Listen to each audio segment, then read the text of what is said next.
This is going to be a very interesting one. Atheist debates Christian students. Let's get to it. I'm bringing my friend Sean up to speak today. He's got his PhD in philosophy, and he teaches out in California at UCLA. And he had told me a while back that he was going to be here in Florida for a convention of philosophy at UM. And I thought if you could come by and pretty much do what I do to you guys every week in apologetics class, and just press you on what you believe and why you believe it. But this time it's not just going to be someone pretending. And so I hope you guys are up for that challenge. He's going to share some of his story with you and then also take a few questions from you guys. So as he's sharing his story, have a few questions ready, maybe a few objections waiting, but pretend you're in my class at this moment, because it's going to kind of feel like apologetics in here to some degree, because, again, we've got skeptic and believer. So if you would give a great round of applause for my friend Sean as he comes up.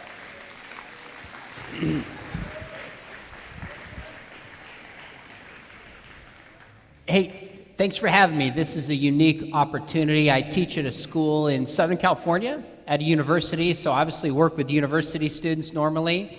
But when the opportunity came to come to a Christian school, which is obviously very different than where I teach at UCLA, I was like, sure, I'll share my story a little bit. And then we have two mics that'll roam around, and you can ask me anything you'd like to ask me. So I teach philosophy, but I'm not a Christian. I didn't make this sign, but that's fine. Atheist encounter, I'm an atheist. I don't believe in God. Now, I'll tell you a little bit about my background. I grew up in a Christian home in Northern California, kind of outside of San Francisco. I used to go to church. I went on mission trips. Where I live, mission trips would... Why is it that all atheists have similar stories? I grew up in a Christian home. I used to go to church, probably wasn't a Christian school, but then they turned atheist. Why is that? I'd go down to Mexico, help the kids who are less fortunate there. I would read my Bible. I would share my faith. I even would get $10 tithing, or no, I get $10 allowance each week, and I would tithe like $1 in the allowance tray because that's what I was told, 10% to be a good Christian young man. I believe this story. But when I got to the university, I started encountering people with very, very different worldviews who had ideas I had never thought about before and who were actually really smart in what they believed. And I had a conversation with a student. I was a freshman, and she pressed back and asked me a couple questions I had never thought about before as a Christian. My first thought was, well, this is what my pastor taught me. Well, this is what my parents taught me. This is what the Bible says. What do you think? Then my fourth thought for me is what I would call a game changer. My fourth thought was, honestly, I really don't have a clue the answer to what you're talking about. I've just been told what to believe. I'm going to actually go research this, read both sides, and see where the truth leads. To make a long story short, after I started to read people of different worldviews, I came to the conclusion there's no good scientific evidence that God exists. There's no reason to think the Bible is true, let alone inspired. I mean, there's far too many contradictions and errors and mistakes in the Bible, not to mention things like misogyny and slavery and genocide to come from a holy God. And frankly, I'm not sure Jesus existed. He might have. But I think the Christian story is better explained as being patterned after these dying and rising gods of the ancient Near East. So I became an atheist. Now, I don't know, maybe some of you here are not Christians. I'm not going to ask you to raise your hand. I know what it's like to be in a community when everybody else believes something different from you. So I wouldn't ask you to do that. But you could probably imagine if you stopped believing the things your parents and community believed, that would upset the apple cart, wouldn't it? Like, it wasn't easy to start telling people, hey, I don't believe in God, I'm an atheist. Many were disappointed in me. Many thought like they had failed certain things. And I said, look, it's not your fault, Mom and Dad. I didn't blame my Bible teachers. I just have to follow what's true. And I don't think Christianity's true. In fact, I think it's harmful and dangerous and damaging to the world. Now, I guess I look at it like this. I'm guessing in your English and history classes, how many of you have studied like the ancient Greco-Roman gods, like Zeus and Poseidon? You know these stories, right? Okay, good. Almost all your hands went up. So like when the ancient Greeks couldn't explain something like, say, earthquakes, what did they say was the cause? A The deity. gods are angry, right? Or they couldn't explain something like, say, rain. What did they say was the cause? The gods are crying. No, gods don't cry. The goddesses were crying. That joke actually worked before the Wonder Woman movies, but doesn't work anymore. Bottom line is, for the ancient Greco-Roman stories, they didn't understand why the ground moved. They lacked a scientific, natural explanation. So they inserted God as an explanation when they lacked a natural one. The problem with doing that, it's called God of the gaps, is as science advances, what happens? Those gaps get smaller and smaller and smaller. Now, where people used to think God acted, we can now explain it naturally. I think this is true for miracles. I think this is true for the stories of Jesus, etc. I don't believe in the supernatural. True for Now, miracles? just so look, if Christianity was true, How do you explain the natural or scientific reason of turning water into wine if it's true for miracles? I would believe it. I teach philosophy, so I train people how to think, how to recognize good thinking, how to follow truth, how to recognize bad thinking. So if Christianity were true, I would believe it. I'd love to believe in an afterlife, some kind of heavenly state. I just can't talk myself into believe something for which I don't find good evidence, and I find good evidence against it. Now, I could keep talking about my classes, my life, but I actually think it'd be more interesting. Your beloved teacher told me that you have interactions where he kind of role plays different worldviews, so you're used to this dialogue. I'd be happy to just take questions. What would you like to ask an atheist philosophy professor? And I'll do my best to respond. So if the two of you, I see you over there, I see Mr. O'Neill over here, if you hold your mic up, they'll just come follow you. Anything you want to ask a professor is fair game, and I'll do my best to respond. If you guys will spread out, we'll get as many questions as possible. Let's do it. Hi. So you like to talk about philosophical arguments, correct? So I would like to know what you think about the world and its creation as a whole philosophically, and how the world, if it's so fine-tuned to its creation, how something bigger or outside didn't create it. Okay, so I heard the first part. What do I think about the origin of creation? Repeat Yes. the second part for me again, very quickly. So fine-tuning, right? I'm sure you know what that is. Oh, fine-tuning. Yes. Fine-tuning. So if the world was so specifically made, and we assume that a greater force out there had created it, what is your Okay. philosophical argument against that? Okay, so let me jump in. So one is the question of, say, the origin of the universe creation. Now, I don't think the universe was created. I don't believe in creation because that word implies a creator and a mind. That's the very thing I'm not convinced that actually exists.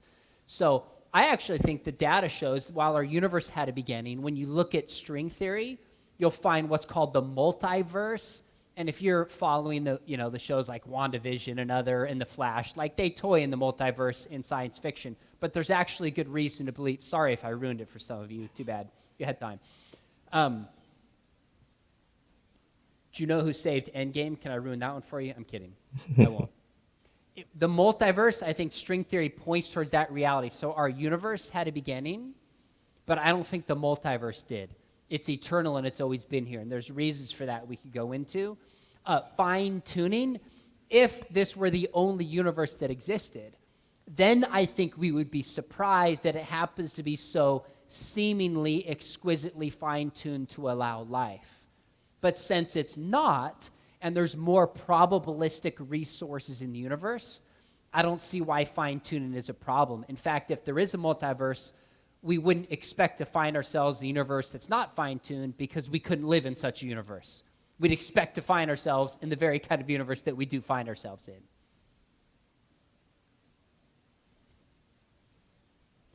Oh, she can go again. I have no power here. I didn't mute you. Yeah, no, I was just going to have a follow-up question. So you pick specifically on the word choice of creator or creating. So whether or not we see that as God or something else, I just don't understand where you're coming from in the sense that thinking that this world isn't created, whether that be this universe or the multiverse as a whole. How did it come into play? That's a good question. Well, I don't think the universe had a beginning.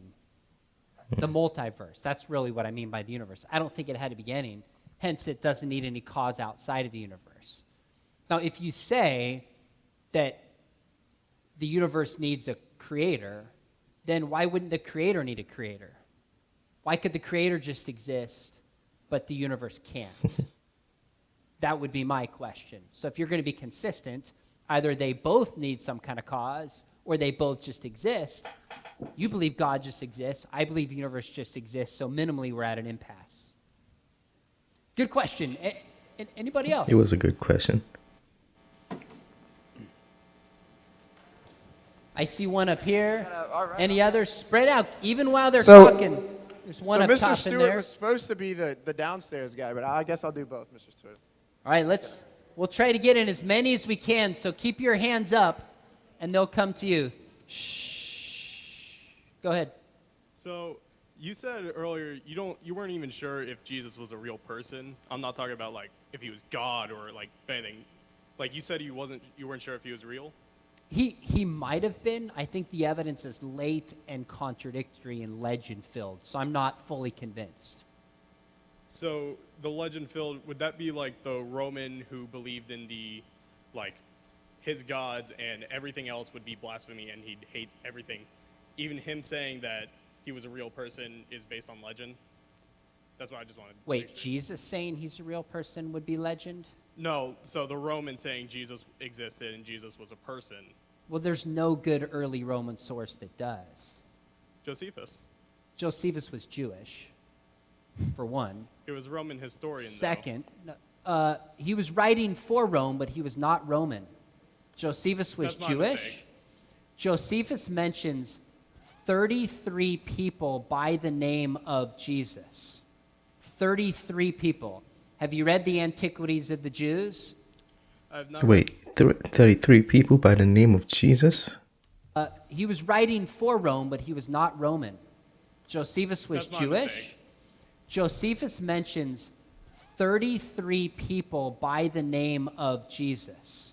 33 people. Have you read the Antiquities of the Jews? I've not read that yet. but I Okay, will. so listen, that's all right. I would encourage you to read it. It's like saying somebody referred to Mike or John today. Jesus was a very common name in the Jewish world because it refers to Joshua, like a savior. So yeah, he refers to a bunch of people by the name of Jesus, but that's hardly reference to the historical biblical Jesus. Second reason I don't trust Josephus is in Antiquities of the Jews, chapter 18. Josephus allegedly refers to Jesus as risen on the third day, crucified, performing miracles, and being the Messiah. Would any Jew believe that? The answer is no. A Jew by religion. Josephus is not quoted for the first 8 centuries of the church. It's not really the 10th century that any church historian quotes Josephus, because the passage that allegedly refers to Jesus was tweaked and interpolated and not actually written by Josephus. Yeah. Hey, good question. That's okay. I appreciate your thinking. You guys are wrestling with these ideas here. I commend you for that. Go ahead. So I have a question about the universe. shh. So you said that the universe wasn't created, but how do you know that it wasn't created if we know that it is constantly dying? Like, we know that universe is expanding, right? So, and energy is dispelling every second. Like, how do you know that it is, sorry, the microphone is so weird. It's fine, sorry. How do you know that it is endless if The universe is constantly dying. Okay, let me jump in for a second. Because the echo makes it kind of hard to hear, state your question distinctly and clearly. And the first one was, if the universe is expanding, wouldn't it have had a beginning? Well, there's two things that can be said to this. Number one is there's good reason to believe we have an expanding and a contracting universe, kind of like a xylophone. And how would we believe this? Because as we look out further into the universe, we see red-shifted stars, which tell us on the longer wavelength of light that the universe is expanding. We also have some blue-shifted stars, which tells us that there's also contraction. So yeah, the universe is expanding, but I think it's also contracting as well. But if it's expanding, shouldn't it be from the one point? Like from a single point? It should expand from somewhere. Why did the universe have to come from something? Then you have to ask that question for God. Where did God come from? Well, it should come from somewhere. Like, we can't deny that the universe was created and then it started expanding from one point. I'm not sure I'm fully tracking, maybe because of the sound, but we have reason to believe the universe is expanding and contracting. If there was a beginning to this, you're still only dealing with our universe, not the multiverse. So it doesn't get us all the way to an explanation that would require God. That's my question. Good. All right. I see a hand down here. I see a few in the back. Again, just if you don't mind, get as quickly to your question and distinctly as you can. Please.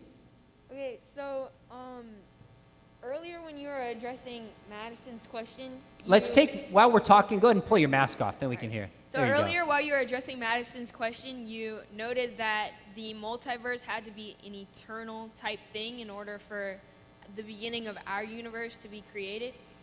So going off of that, do you believe that the components of something created needs to be in that which created it?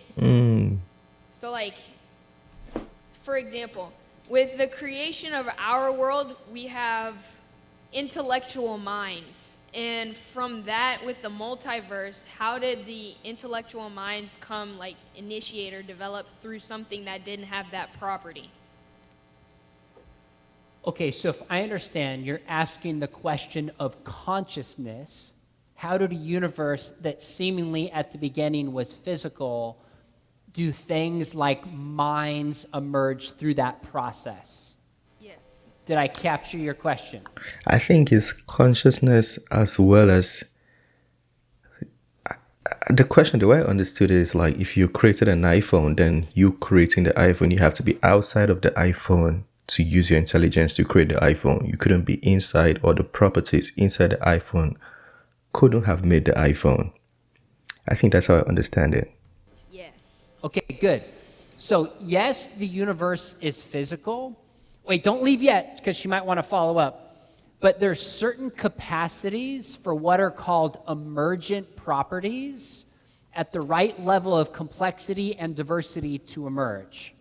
So take, for example, hydrogen and oxygen. They're two physical molecules or elements. You put them together and you have water. Now, a new property emerges called wetness. It doesn't exist just in hydrogen, doesn't exist just in oxygen, but somehow when these two physical properties emerge, these two elements emerge, you have this new property develop out of it. I think the same is true when it comes to the emergence of consciousness, that at a certain level of complexity, this new element, it's an epiphenomenon of consciousness, emerges like wetness. And what's interesting is you look throughout the evolutionary history of our world, and you can see simpler organisms aren't really conscious, but there's a basic awareness of pain. And then you have consciousness, and then you have self-consciousness. You have this increasing complexity go on as the evolutionary story unfolds.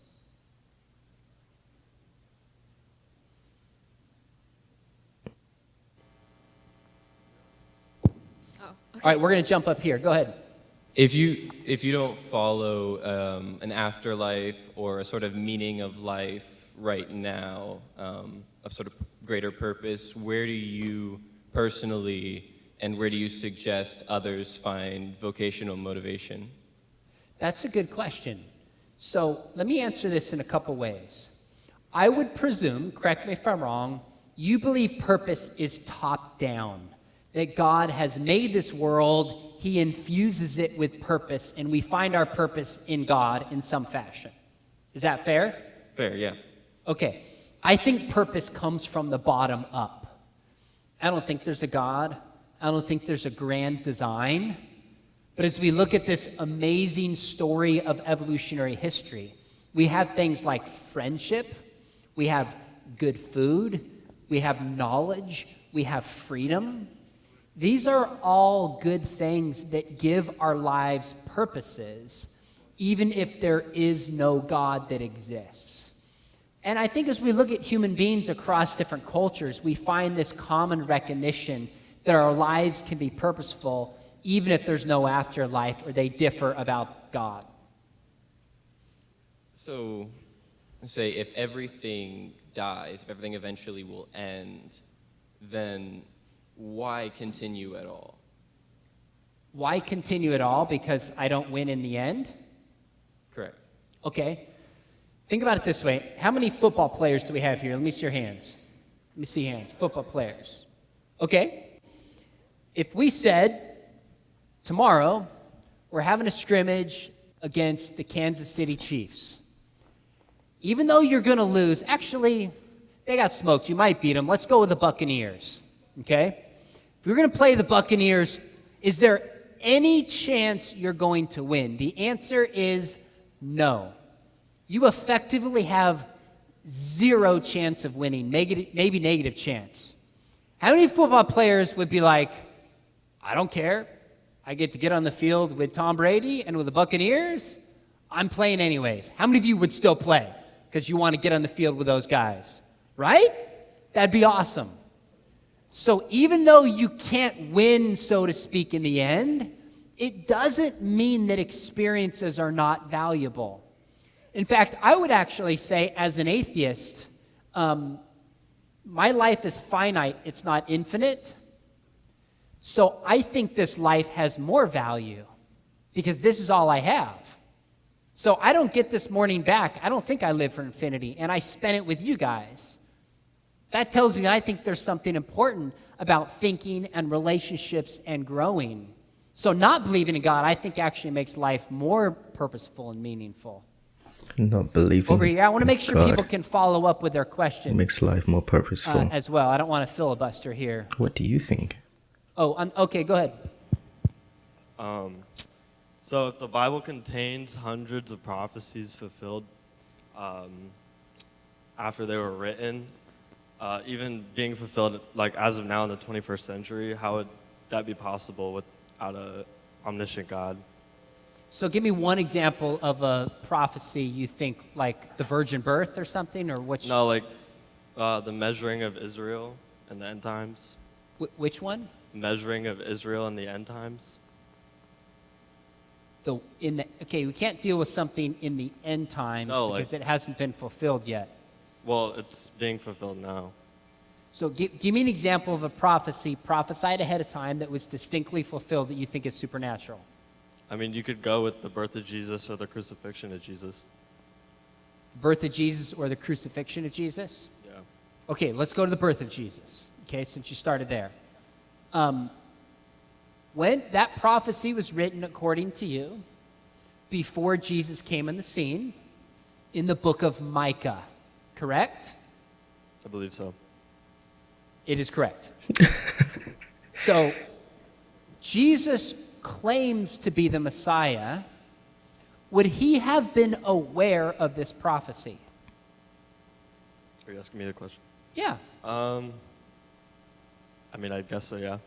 Well, of course he was, right? In Luke chapter 2, Jesus knew the law so well, even the leaders reflected upon this, okay?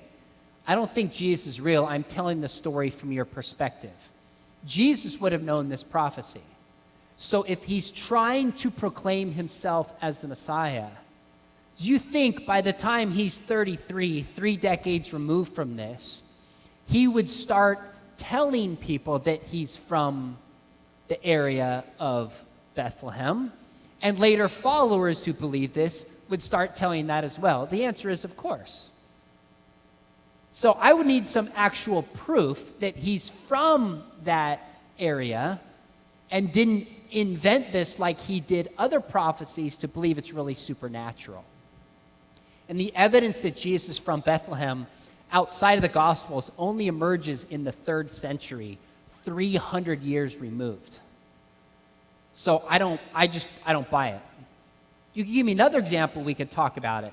But either the prophecies, you have people writing the New Testament, reading back on the Old Testament, pulling things out of context, like the virgin birth. If you actually read Isaiah 7 on the virgin birth, it has nothing to do with the Messiah. And the Hebrew word is for a young girl, not even a virgin. And the New Testament writers apply that as if to Jesus, when it was never implied that way in the Old Testament. Or people like Jesus intentionally try to fulfill him because they're aware of him, and he's trying to convince people he's the Messiah. But you also have some false prophecies we could talk about if you wanted to as well. Like when Jesus says, his return, people in this generation will see it. Well, we're at least 20 generations after this plus, and Jesus still hasn't come back. So I don't buy the positive prophecies, and I think there's examples of false prophecies. But with regards to that, I think he gave timing when he said this generation. I think there was a specific line of events that's going to occur before that. I think so. Is this on? That's loud. Hi. I'd just like to say thank you for being here. I appreciate it. And from here, it looks like you have a wedding ring on. Are you married? Am I married? This is getting really personal. Just answer. Just answer. Wow. Yes, sir. What is your standard for love? If you have no foundation in Jesus, I see no reason to love people at all. So what's your standard? Okay. Okay, shh. I can tell you my standard is not Jesus. Because despite what people say, he did and believed a lot of things we all know are not loving. And I'll give you some examples of this. Supposedly there's demons. Wait, don't leave. She might want to follow back up. Don't leave her. Oh, you do have the mic. Supposedly there's demons, and instead of casting them out, he runs them into a herd owner's pigs and sends, 2,000 pigs into the ocean. Like, why would Jesus, if he was God, he didn't have to ruin the guy's herd. That didn't sound very loving to me. Second, Jesus believes in the Old Testament, and you look at a lot of the violence in the Old Testament, that's hardly the kind of thing a loving God would do. So I don't look to the Bible for love. Now, are there some things Jesus taught that were good? Sure. Like loving your enemies, that's a pretty powerful teaching Jesus he taught. I'm okay with that. My standard of love doesn't come from some ancient book written 2,000 years ago. It comes from common sense and reflection on how human beings best flourish. So I just look at my wife and I say, what words can I say that are kind to her?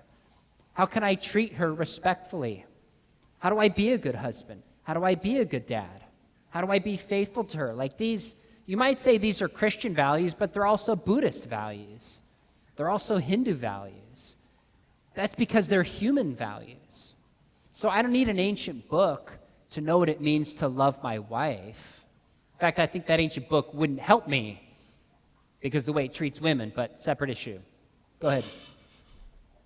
Are you done, or did you want to come back? Are you married? Just answer. Definitely not. So if you believe in things from a scientific standpoint, you do, right? Like scientific? I couldn't quite make that out. You believe in things from a scientific perspective? Like the creation and life? You based around science? I honestly, for some reason, the echo, I believe what? Do you believe in creation from a scientific perspective? Do I believe perspective? I don't believe creation from any perspective. Okay. Well, then what are your thoughts on just like the law of conservation of matter and how things can't be created or destroyed? You said how you think the universe is constantly expanding. Okay, so slow down. The first law of thermodynamics, which you call the law of conservation of energy, says that matter is neither created nor destroyed. Correct? Yes. Yes. Who believes matter was created? You or me? Well, I was thinking you, because you talked No, about... I just said I don't believe matter was created because that implies a creator. Are you a Christian? You believe in God? Yes. So you believe matter was created. The Yes. first law that you cited says matter's neither created nor destroyed. Uh-huh. That's not a problem for me. I don't think it was created or destroyed. I say, yep, that's scientific fact. You're the one who believes it was created. So how do you think the universe is expanding without matter being created? How is it expanding? You said how you thought the universe was Oh, expanding. that's easy. Put buttons on a balloon. If you expand the balloon, what happens? The buttons get further and further from one another. There's not more matter. It's an expansion of the existing matter. So it's just more empty space growing? Well, yeah, you could look at it that way. It gets more precise than that. But yeah, it's not the constant creation of matter for the universe to expand. It's a different relationship of the existing matter. That's it. With these discussions, the man might change and convert students listening. A lot of them might be atheists after now. Okay. Hey, good questions, by the way. Very thoughtful. Back there, go. Hi, my name is Olivia. It's very nice to meet you. Okay, so you have said repeatedly throughout today that you believe in science, yes? Broadly, yes, sure. Broadly, okay, so we'll take that. So I was wondering, when a trial or tribulation per se comes into your life, how do you explain the origin of that? And how do you endure that as an atheist? A trial or tribulation? If something happens, let's say a death or Oh, got something it. that you can't really, Or there's like no explainable reason something for it. totally unforeseen, like a pandemic or something like that. How do I deal Sure, with it? something Okay. unfair. So, because I embrace science as a means of knowing the world, doesn't mean I only embrace science as a means of knowing and experiencing the world. That's what's called scientism. I don't embrace scientism. I think it's a testable, powerful way that's given us medicine, communications, transportation, etc. So when something like a pandemic hits, I don't go to the Bible. I turn to science because science is giving us vaccines. Science is testing whether masks work. It was scientists who at the bubonic plague said, this isn't a condemnation from God. Maybe there's a scientific explanation, viruses, bacteria, let's figure it out, that led to helping mankind. Now, personally, what do? I turn to family, I turn to friends, I turn to other human beings who help us through this. And we have helped each other. That's what it means to be human, to be a collective species. Okay, so if you don't believe, because I believe, I think a lot of us believe in science in addition to what we personally believe, just as you do. So then what else do you believe in? Because you said that you turn to your family and your friends and everything else, but I believe that there is something that can't be verbalized about humanity. There's something that we feel that's a little inexplicable, and being a Christian, I believe that it has Christian origin. What do you, in addition to science, believe to be an explanation? So I understand the religious sentiment. Where I teach at UCLA, I will have Buddhist students who will say, I feel this deeper spiritual sense. I'll have Muslim students who will say that. But the way you described it, a feeling, is ultimately a physical thing. So I have awe at the universe, I have awe at certain natural processes. I have awe when a child is born. We live in a pretty amazing place. But I don't see any evidence that there's a transcendent being outside of the universe that exists. That's where we differ. So I have feelings of awe. I believe there's something bigger than humanity that's going on, but not in an immaterial spiritual sense. I don't find any evidence for the existence of such a being. So I think maybe that's where we differ. I also believe in history, believe in psychology, sociology. There's a lot of ways of knowing things about the world outside of science, but I don't believe there's a personal God in that spiritual sense. And mainly because of the problem of evil. But I could talk about that if someone wants to. Who's got the mic? Up top. Go. Oh, right here, and then we'll come to the top. So I have two questions for you. The first one is in relation to the multiverse theory, right? So that theory has not been proven. And so if you're going to use that for your answer to the fine-tuning, correct? And it's not a proven theory? Okay, slow down. So the multiverse, how do you know the multiverse has not been proven? How do you know that? I know it's in a situation, in a speculation where it cannot be proven as well. No, I'm asking, how do you know? By the way, I wouldn't use the term prove, because in philosophy that implies 100% certainty. But the consistent evidence points towards a multiverse, for example, from string theory. So it is currently the best explanation of reality embraced by virtually all cosmologists and philosophers. Okay, so it's the best answer as of right now.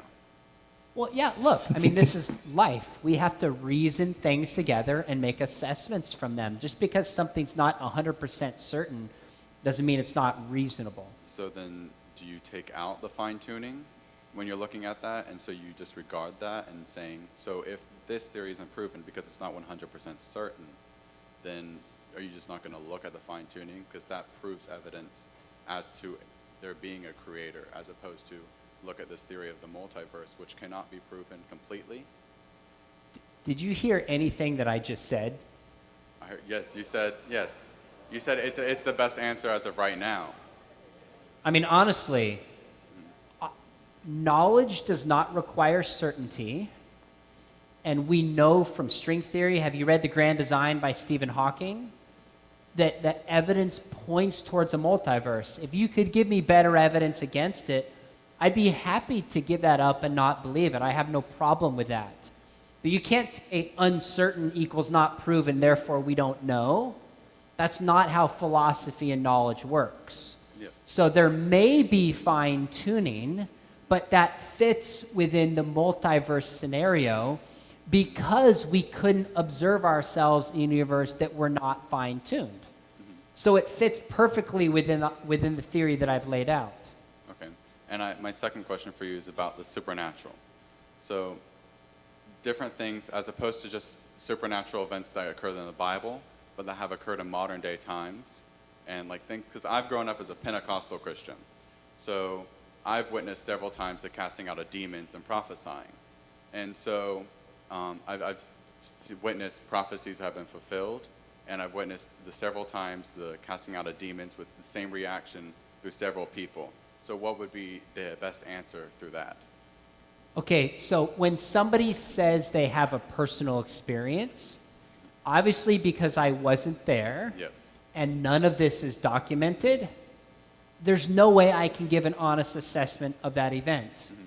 That's impossible to do with any integrity. Mm-hmm. But what I can tell you is every single time somebody has shared a testimony like this, I say, give me the evidence. Mm-hmm. Show me that the person wasn't schizophrenic, mm-hmm. didn't have a mental disorder, that there's not another explanation for this. Mm-hmm. Never is the supernatural left standing. Why doesn't somebody film it and put it on YouTube? Why doesn't somebody get a peer-reviewed journal article from it? That's all I'm asking for. So I can't assess your personal experience. Yes. I wasn't there. But I would say your worldview of believing in God is going to shape the way, and this is true for me as well.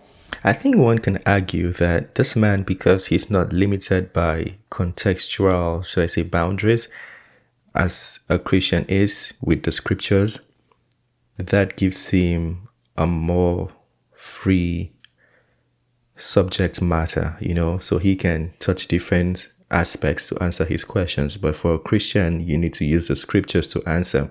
And that's why he's able to answer more than a Christian would answer. Because for a Christian, it's faith, which you can't really explain. But for a scientist, you're coming down to look for evidence.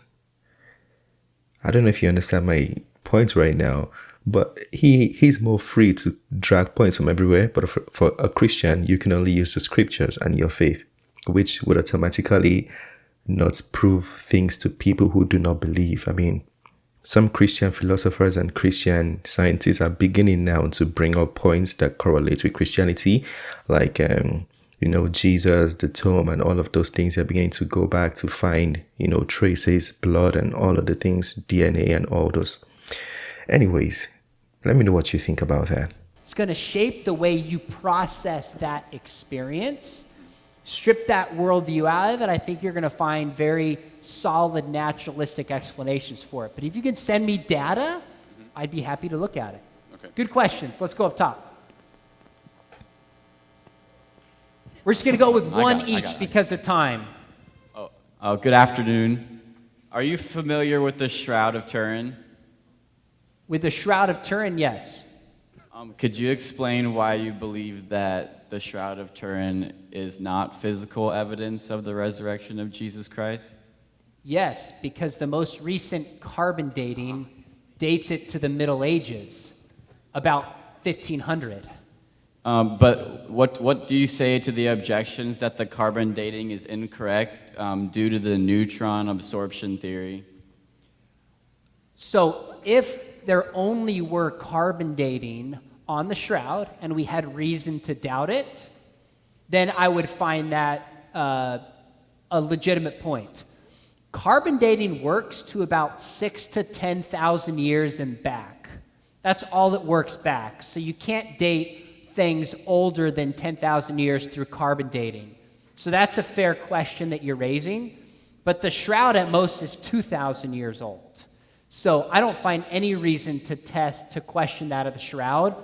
Plus, pollen from the Middle Ages has been found on other parts of the Shroud, and it can't be dated in existence before 1500. But I believe there was pollen found that dated back to the 1st century as well. You believe that, or you actually know that and can give me some evidence for that? I'm fairly certain. So that's not going to do it for me as a philosophy professor. I'm going to need some evidence. Okay, so there was pollen found on the Shroud from the 1st century because the pollen retains its molecular form. It remains stable over long periods of time. So there was pollen found on the Shroud from the Near Eastern area that would correlate to pollen found in Israel, which... Okay, so listen very carefully. I've read the recent data from a Jewish scholar named Dan Sherbach, and he's not convinced that it can date to the 1st century for a number of reasons, and these pollen things are very, very questionable. One question he raises is there could be material preserved from the 1st century. Doesn't mean the Shroud itself was imprinted in the 1st century. That's one question that he raises. But he says that idea that pollen from then is very, very skeptical and breaks down. That was not assessed through carbon dating. That was assessed through another means. Now, at most, the Shroud would simply say that some figure who matches the description of Jesus existed and was crucified. At most, that's all that would follow from it. But I'm still not even convinced that that can be traced. Like in the chain of custody in a police event, you can only use evidence if you can trace where it's been right back to the crime scene. When it comes to the Shroud, there's questionable dating, and there's no way to trace it back within the first few centuries. So I'm just not persuaded by it. But if you know some good evidence for the Shroud, I'd be happy to entertain it. Who's got the mic? Go. So earlier when we were talking about love, you used the story of Jesus casting out the pigs, but he never sent them to the pigs. All he did was cast the demons out of the man, and they fled in fear of Jesus into the pigs and ran off the cliff.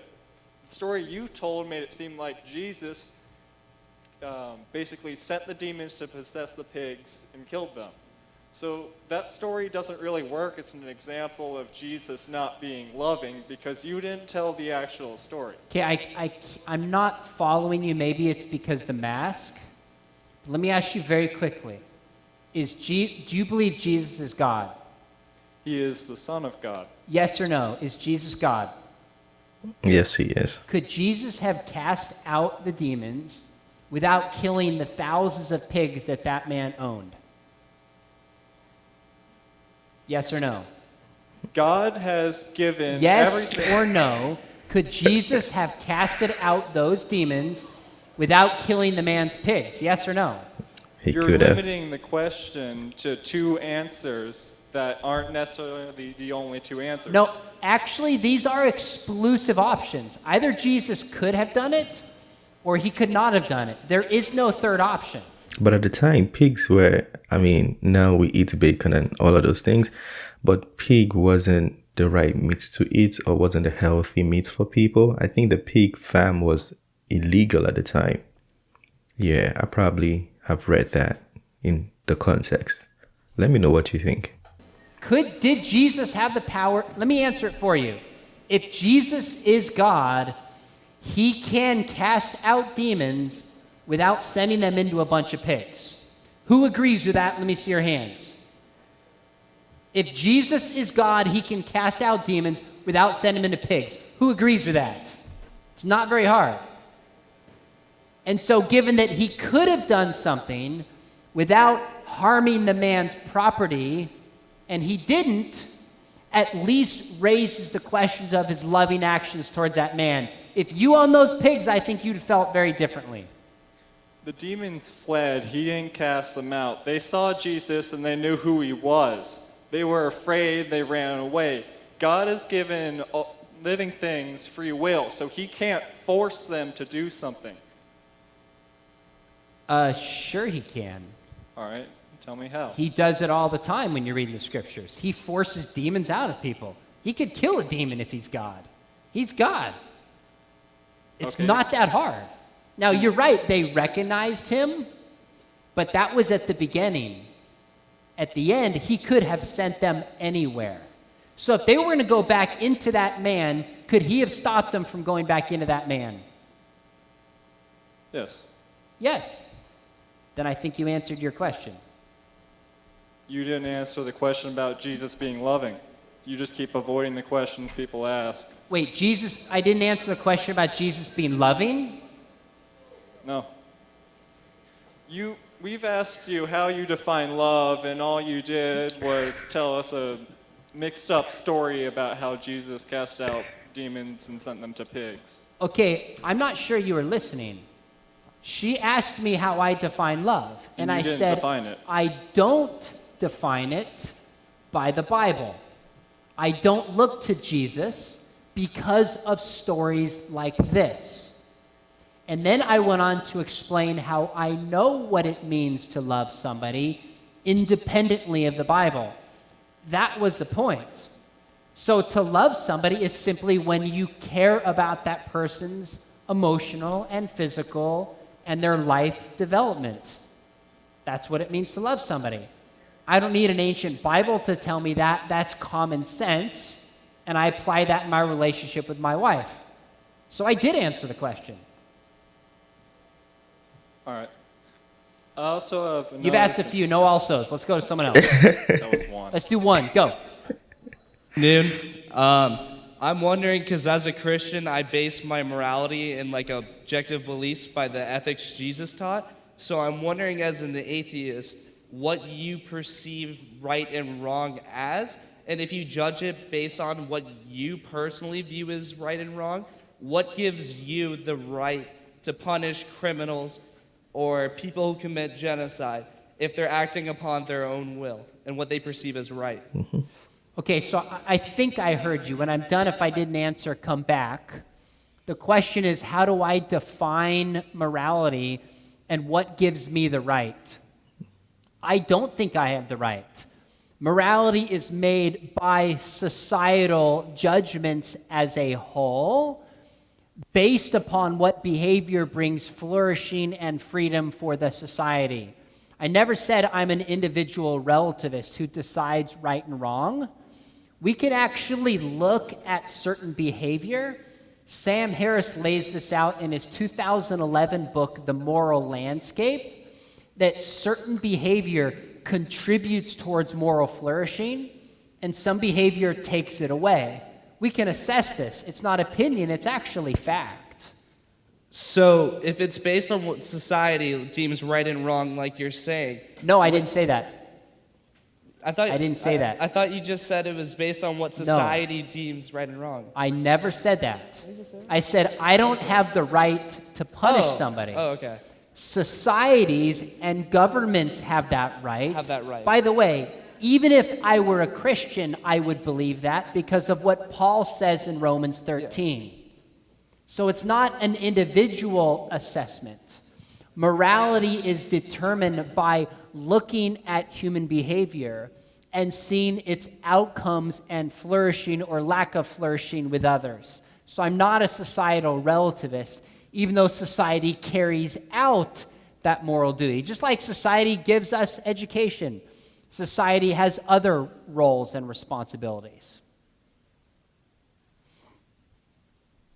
Finally, he's been raising his hands up like forever. So my question is that you keep saying that you're not sure if Jesus was real or not. Okay, so let's take out that part. And I just wanted to say, because the whole basis of Christianity is the resurrection. How would you, Sean McDowell, disprove Christianity with your so-called evidence? How would I disprove Christianity? The resurrection, I mean. Let me see what time it is, 12:20. Okay, so this is a fair question to one degree, okay? The burden of proof is not on me to disprove Christianity any more than the burden of proof is on you to disprove every other religion who claims to have the truth. If somebody says Christianity is true, show us that it's true and give us the evidence for the resurrection. You see how burden of proof, I'll answer your question, but you see how the question is not on me to disprove it. The question is first on you to prove it if you want anyone to take it seriously. That's how it works. Now, growing up, I thought the Christian story was unique, that there was only a resurrection, I was told, in Christianity. But if you actually look at these ancient pagan mystery religions, Osiris, Adonis, Isis, Mithras, you find an incredible similarity, the same kind of details you find in the Christian story. So Mithras was born of a virgin. Mithras had 12 disciples, claimed to be God, was a teacher, and was resurrected on the third day. So as you start to look at these stories and the parallels in the Christian story and the lack of positive evidence, you start to realize this is just another mythological story that more people believe from the ancient world. That's the quick take, but go ahead. Did you want to come back? We're good. It's because there has, like, when you come and you talk about these myths, it's just like you said it. These myths, they're just trying to explain natural phenomena.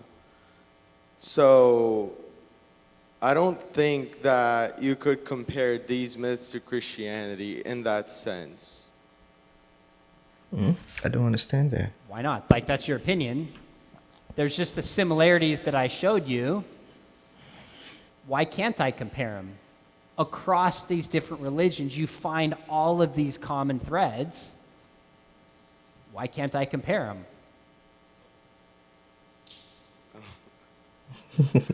All right. Good question. All right, so here's the deal. We're running out of time. Time for the plot twist. So I'm going to take the last 15 minutes and tell you about what I really do. I'm not a philosophy professor. I'm not an atheist. This is going to be the best part. I knew it was going to get here, but I just wanted to play along.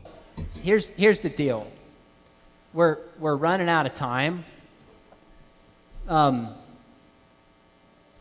So I'm going to take the last 15 minutes and tell you about what I really do. I'm not a philosophy professor. I'm not an atheist. I'm not an atheist. I actually teach at a Christian university in Southern California, a private school called Biola.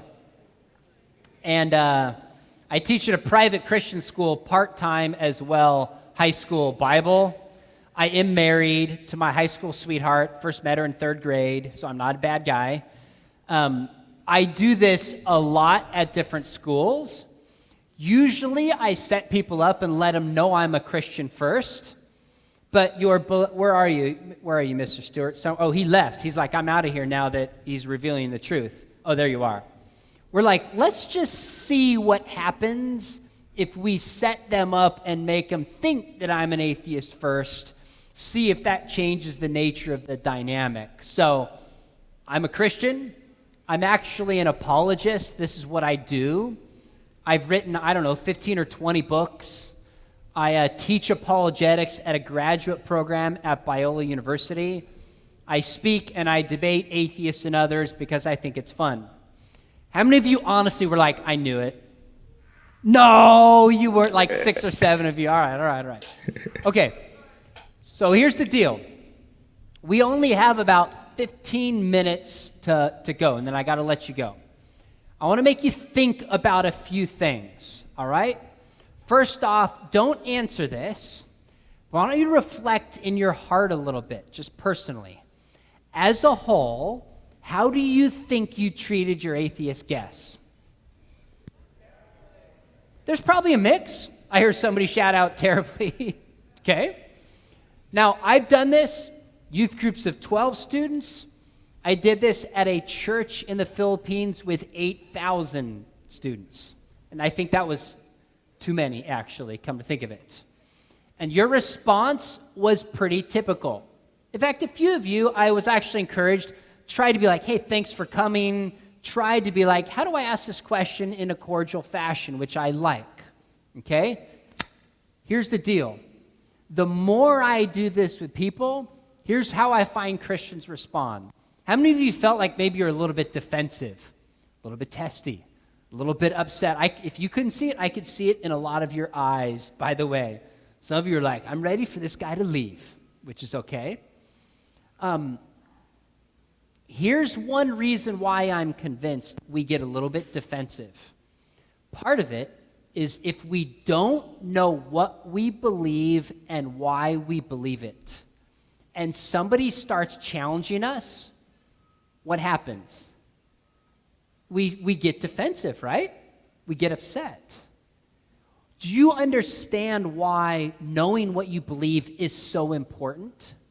Then we don't get threatened when people challenge our ideas.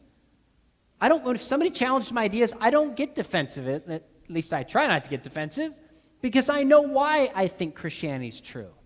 I've thought about it, and I think there's good answers for it. You see, I'm a Christian for one reason alone. It's not because it makes me feel good. It's not because my parents are Christians. It's not because I teach at a Christian school. I'm a Christian because I actually think it's true. I actually think Christianity is true and best explains reality. If I didn't think it were true, I would give it up. So I think you should only be a Christian if you actually think that it's true. That's the best reason to be a Christian. Okay? Now, with that said, I was doing this event in Texas a number of years ago, and I spoke, and these students got really defensive and testy. This girl, kind of the back left middle, stands up, and she goes, Mister, I just want to read you something. I said, okay, what do you want to read me? She said, it's from the Bible, the holy word of God. I said, I'm an atheist. I don't believe in the Bible. She goes, I don't care. Listen up. She's going to be a great parent someday. She reads to me Psalms 14:1, which says, the fool says in his heart, there is no God. I said, so you're calling me a fool? She goes, you're a fool. Bible says it. That settles it. I believe it. Sits down. Her friends jump up. They're like, woo-hoo-hoo, got you, fool. And they start pointing at me. Well, when it was done, Students surrounded me for a while because they had a ton of questions, and this girl waited till everybody was gone. And she came up to the front. She was 17 years old, she told me. And she goes, "Thank you for doing your best to defend atheism." I was like, "Sure, why are you thanking me?" She goes, "Well, I'm an atheist." I said, "Really? You're at a Christian camp? That's great you're here. How did you get here?" She said, "Well, I am a leader in my youth group." I said, "I feel like I'm missing something here." She said, "I grew up in the church. I can't remember if she went to a Christian school or not, Christian family. I've been told this stuff my whole life. I started to realize I have questions, and my parents and family, they just deflected my questions. I started to realize I don't believe this anymore." I said, "Well, have you told anyone?" She said, "You're the first person I've told." I said, "Why haven't you told anyone else?" And I'll never forget what she said. She said, "Because I'm afraid they'll treat me like they just treated you." I'm getting chills just listening to this. Yeah, because it's really easy when you hear atheists say they don't believe in God, and Christians, I mean, not all Christians, but some people tend to, disprove every point they make. Like I saw in a video we brought the last time to the channel, this woman had doubts about the Holy Trinity, and she asked about a bunch of questions. What I could sense was doubts. She just wanted answers. And a lot of people do not want to attack Christianity. They just want Christians to answer their questions and make it relevant to them. And that's what a lot of Christians have not been able to do, because they are not convinced within themselves, or maybe they don't have the answers themselves. They act defensively. So yeah, this makes sense, and it's giving me chills. Like my body right now, and I feel cold listening. I like it. She said, "Because I'm afraid they'll treat me like they just treated you." And I was like, oh my goodness. I don't think we realize as Christians the stories we tell, the attitudes we have, the jokes we laugh at, what it often communicates to people who are not believers. Right. So I just want you to reflect upon this. I have no stake in this game. Maybe you don't believe in God, but if you were not a believer in God and you were watching this, what would your impression of Christians be? That's worth asking. Christians are thoughtful, they're patient, they're gracious, they love atheists, or would it be something else? I don't know the answer to that, but that's what I want you to think about. I was speaking at a conference in Duluth, Minnesota, and there were 1,500 students. I turned around to start my atheist role play because they knew I actually was a Christian, and this group of students go, "Boo, boo, go home, Mr. Atheist." And the youth pastor shouts out, "You're going to hell," like he shouts it out. And so I went off script. I was like, whoa, wait a minute. I was called to share my atheist story. Like, why would you boo me? And I started laying into these students. I said, wait a minute. Keep in mind, there's like 1,500 students. I said, you think Jesus would boo an atheist guest or treat him that way? Mm-mm. Like, Jesus was accused of being a friend of sinners. Jesus actually said to love your enemies. Right. I said, what about Paul? 1 Corinthians 13 says, if you speak in tongues or you speak words of prophecy, but you have not love, you have nothing. I mean, this stadium was silent, which proves there's a God, because junior hires were present. The next summer I was speaking, 1 or 2 summers later, in Salt Lake City.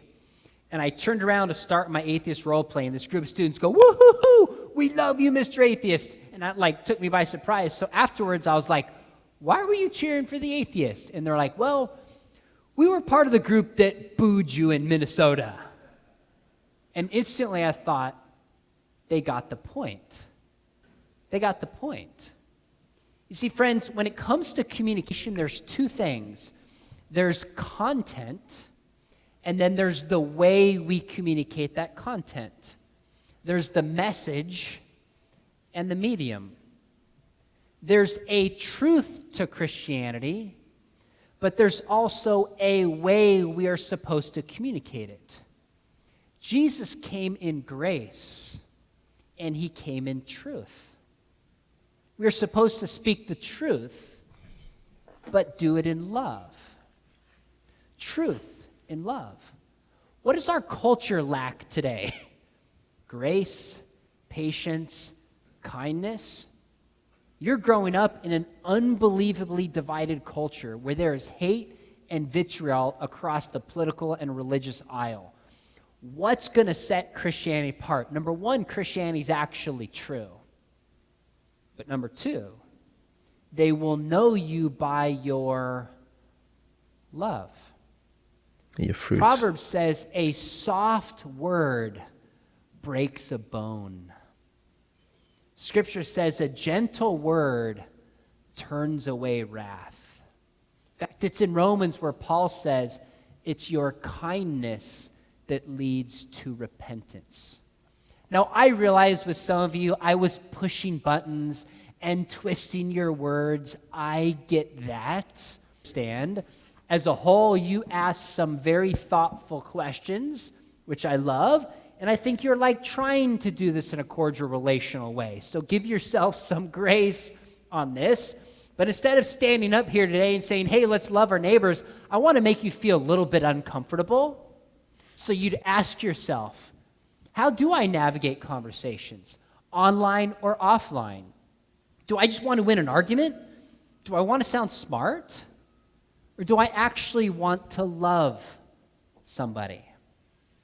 Because that's what Jesus said is the greatest commandment. Love God and love other people. I take my high school students every year on a trip, and we often go to Berkeley, California, which you might as well call Berserkly. It's one of the most secular places in the U.S. and beyond. And we do bring in atheists. We brought in gay activists. We brought in people with very different worldviews to speak to our students. And I tell my students, I'm like, ask them the best questions you can. We want to know truth, but not to sound smart, not to win an argument. But do it in a way that shows love to somebody. Now we literally have 5 minutes.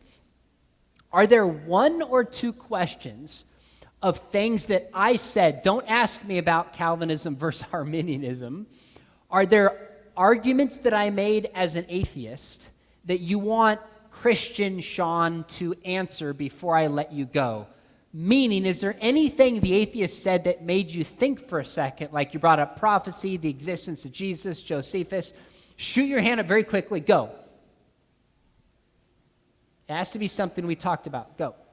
So you were talking about like the whole sciencey stuff about the multiverse and all of this like stuff, which is like I couldn't even understand it. I was able to zone out because it was just too much. So why would somebody believe all of that if they just, is it easier for them than believing in a God because like they're guilty or? Okay, so let me make 2 points here. Number one, you might have noticed sometimes instead of answering a question, I was like, string theory, multiverse, complex words act as if you answer something but really didn't. I played that card a few times. Second, when you ask why somebody believes something, now you're talking about motivation. And people can have very deep reasons for their motivations. So it could be intellectual, that somebody just doesn't think Christianity makes sense. It also could be moral. I had a friend of mine, he looked me in the eyes, he said, I think Jesus is God, but I can't believe. And when I pressed him, he basically said, I'm texting 10 girls, and I'm going to sleep with them. Why would I give that up for some belief? And I kid you not, he said, if that sends me to hell, so be it. And I got a chill down my body. I've heard people say that. In other words, his motivation was not intellectual, it was moral. Motivation can also be relational. Some people have been treated poorly by Christians and hurt by Christians.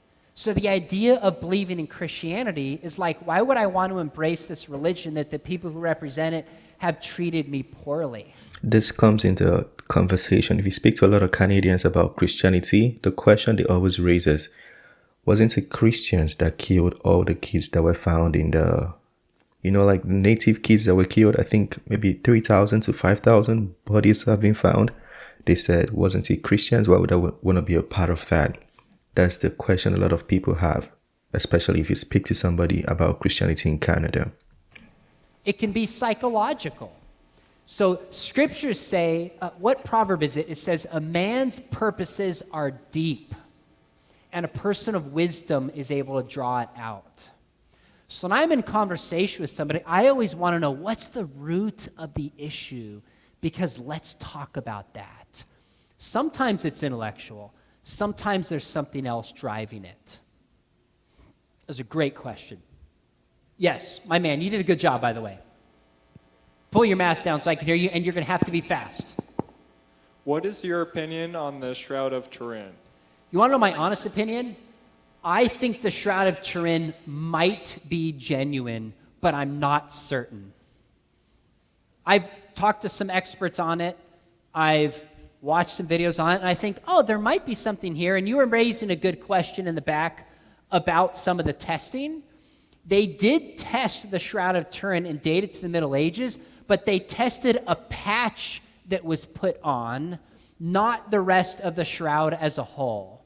So I would be happy to say it might be genuine, and some of the experts that I talk to are like, I am 80-90% confident that it's true. But even if it's true, all it proves is that Jesus existed and was crucified.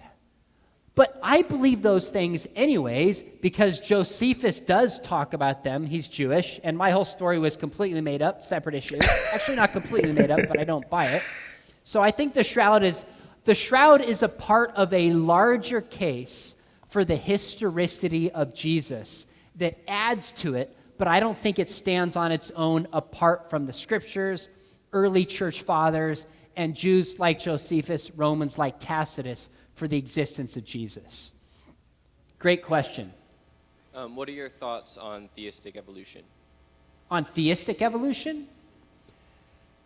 Okay, so here's what I think. If evolution is true and Jesus rose from the grave, then Christianity is true. The heart of our faith is, who is Jesus? Is he actually God? Did he rise on the third day? If that's true, and some kind of evolutionary story is true, I'm a Christian. And I believe in the resurrection. I teach an entire class on this, by the way, because I think the evidence is very compelling that Jesus lived, he died, he was put in a tomb, and he resurrected. And appeared to a whole bunch of people, to the women, to the 7, to the 12, to Peter, to Paul, to James, and they were willing to suffer and die for their belief that they had seen the risen Jesus. So I do believe the resurrection is true, and I think it's compelling on its own. My mind just went blank. What was the start of your question?